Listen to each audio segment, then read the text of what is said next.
आई? हा आई बोल.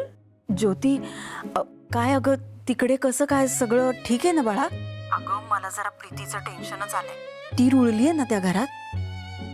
म्हणजे एका दिवसात असं लगेच कळणार कसं आपल्याला? पण काही चुकीचं घडलं नाही ना? आई तू उगाच काळजी करतेस. असं काही झालेलं नाहीये इकडे. उलट सगळी माणसं खूप प्रेमळ आहेत. पुरुषोत्तम काका तर प्रीतीताई कोणीतरी स्पेशल व्यक्ती असं फील करून देतात तिला. सगळी खूप छान माणसं आहेत, खूप काळजी घेतात तिची. बरं झालं बाई, पण माझ्या जीवाला घोरच लागून राहिला होता. म्हणजे अगं सुलोचना ताई काहीतरी बोलल्या आणि प्रीतीच्या सवयीप्रमाणे तिने जर काही उलट उत्तर दिलं तर नसती पंचायत होऊन जायची ग.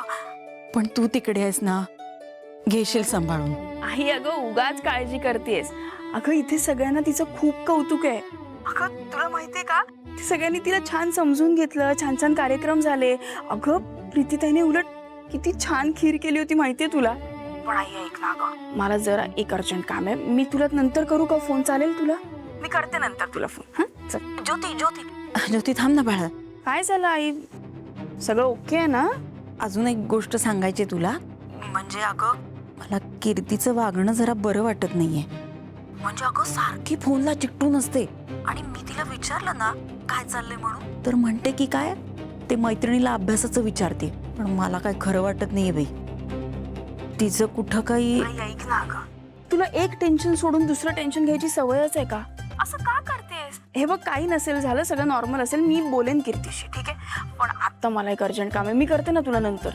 हा काळजी नको करूस तू, मी करते नंतर. चल. हो हो ठेव.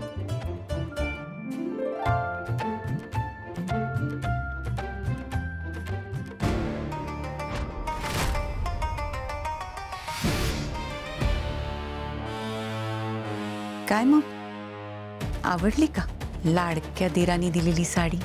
अयो काय बोलताय तुम्ही? बरोबर तेच बोलते. ज्या मुलांनी आपल्या सुजयला आणि अभिला मारलं त्यांनी दिलेली साडी काय घेतेस? सगळ्यांना छान गोड खीर काय करून घालतेस? कौतुक काय करून घेतेस? वा मस्त चाललंय सगळं. याचीच भीती होती मला वाटलंच होतं एकदा तू ह्या घरात आलीस की ह्या घरातला पैसा आणि या सगळ्यांच्या खोट्या प्रेमाला बळी पडशील आणि कायमची त्यांची होऊन जाशील. आई असं काही झालेलं नाही. असंच झालंय. कारण तू विसरतेस की ह्या घरात तू लाडकी सून व्हायला नाही तर सूड घ्यायला आलीयस. एक हेतू घेऊन आलीयस तू या घरात. असा हेतू जो तू कधीच विसरू शकत नाहीस. लक्षात आहे ना तुझ्या?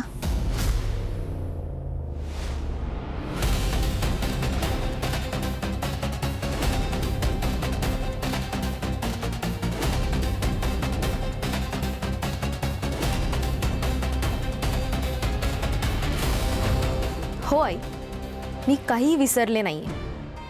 मी जे काही करते ते खूप विचार करून करते. कारण कसं आहे ना, शिकार जाळ्यात अडकवण्यासाठी आधी प्रेम करावं लागतं, माया करावी लागते आणि मग जेव्हा त्याचा विश्वास बसतो, जेव्हा शिकार आपल्या जाळ्यात अडकतो तेव्हा शिकारी त्याचं ध्येय साध्य करतो. मी सुद्धा तेच करते. आता मी फक्त प्रेमाचं जाळं टाकते. एकदा का हे सगळे माझ्या जाळ्यात अडकले की मग शिकार झालीच म्हणून समजा.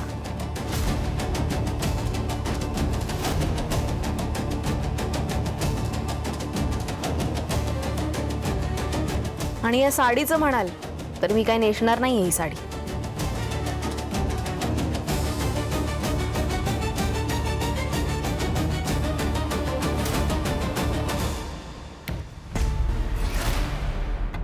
एक एक करून मी आपला सूड घेणार आहे.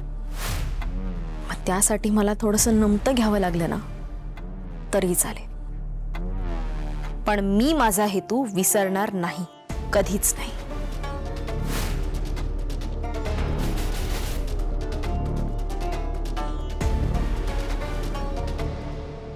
असं असेल तर मला तुझा अभिमान आणि कौतुकच असेल. फक्त तू तुझा हेतू विसरू नकोस, हेच सांगायला आले मी इथे. आणि आता माझी खात्री पटली, तू तुझा हेतू कधीच विसरणार नाहीस. येते मी.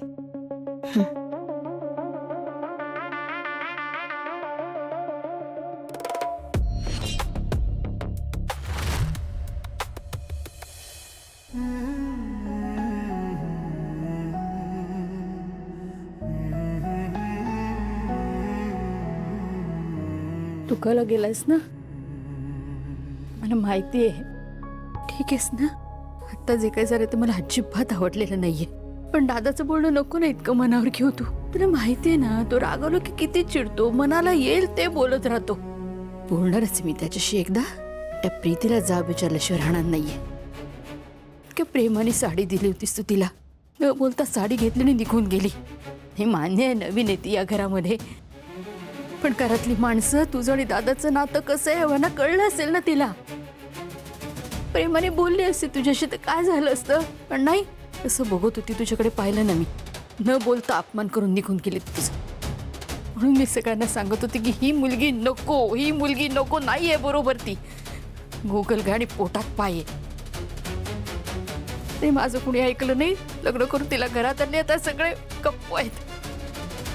पण मी नाही ऐकून घेणार. ऐकणार नको ना बाळा, एवढा त्रास करून घेऊ नको ना. तुझी चिडचिड करून झाली का? हा ए ना अशा सुरकुत्या दिसतात चेहऱ्यावर तुझ्या चिडली की. दिसू दे, अजिबात चांगली दिसत नाहीस. नको दिसू दे. पण मी त्या प्रीतीला जाब विचारणारच आहे जाऊन. हा मला माहितीये, मला त्रास झाला तर तुलाही त्रास होतो माहितीये मला. लहानपणापासून हेच बघतो मी. आणि खरंच सांगतोय, तुझा चेहरा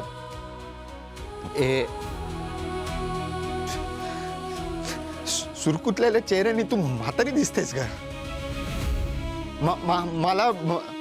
मला सुलूला माझ्या म्हातारी बघायचंच नाहीये. तू नाही म्हातारी व्हायचं कधी. ते बघ, ते बघ.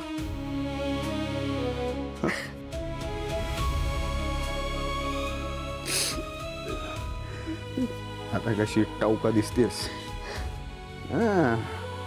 काय फिल्मी गोष्टी करायच्या त्या कर. पण मी तिला जाऊन जाब विचारणारच आहे आणि दादाशी बोलणार आहे. आणि जर तू मध्ये आलास ना, असं बदलून काढेन ना मी, तुला सांगून ठेवते आधीच.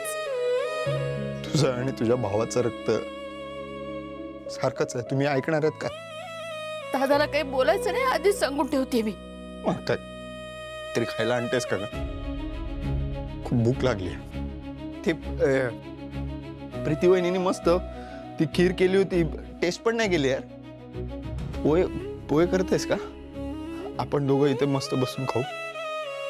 विषय बदलतोस ना. नाही खरंच भूक लागली.